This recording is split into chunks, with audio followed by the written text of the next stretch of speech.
విశాఖ జిల్లాలో పశ్చిమ అసెంబ్లీ నియోజకవర్గం నుంచి హ్యాట్రిక్ ఎమ్మెల్యేగా టీడీపీ సీనియర్ నేత గుణబాబు ఉన్నారు. ఆయన అంతకుముందు 1999లో పెందుర్తి నుంచి ఒకసారి గెలిచారు. 2024 గెలుపుతో 4 సార్లు ఎమ్మెల్యేగా గెలిచిన చరిత్రను సొంతం చేసుకున్నారు. 25 ఏళ్లకు పైగా రాజకీయ అనుభవం, బలమైన సామాజిక వర్గం, దన్ను పైపెచ్చి రాజకీయ కుటుంబం ఇవన్నీ ఆయనకి ప్లస్గానే ఉన్నాయి. అయినా సరే మంత్రి పదవి అందని పండుగ మారి ఊరిస్తూనే ఉంది.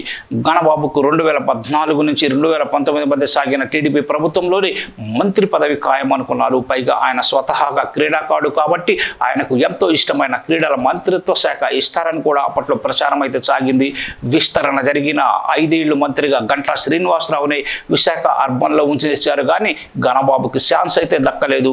జగన్ ప్రపంచంలో 2019లో గణబాబు గెలిచిన ఉపయోగం లేకుండా పోయింది. టీడీపీ ప్రతిపక్షంలోకి వెళ్ళింది. ఇక 2024లో ఖచ్చితంగా ఆయన మంత్రి అవుతారని అంతా అనుకున్నారు. పైగా గంటాకు ఈసారి మంత్రివర్గంలో చోటు కల్పించలేదు. అసలు విశాఖ జిల్లా నుంచి ఎవరికి మంత్రిగా అవకాశం ఇవ్వలేదు.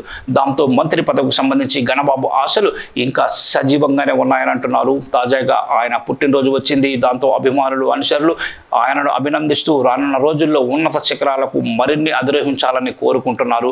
ఆ ఉన్నత శిఖరాలు అంటే మంత్రి పదవి అని అంటున్నారు.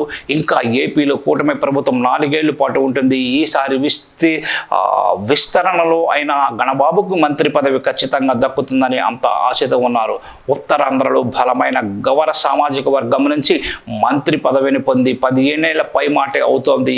ఆ లోటుని కూటమి ఈసారైనా తీరుస్తుందా ఈ గణబాబుతో అని ఆ సామాజిక వర్గం కూడా నమ్ముకొని ఉంది.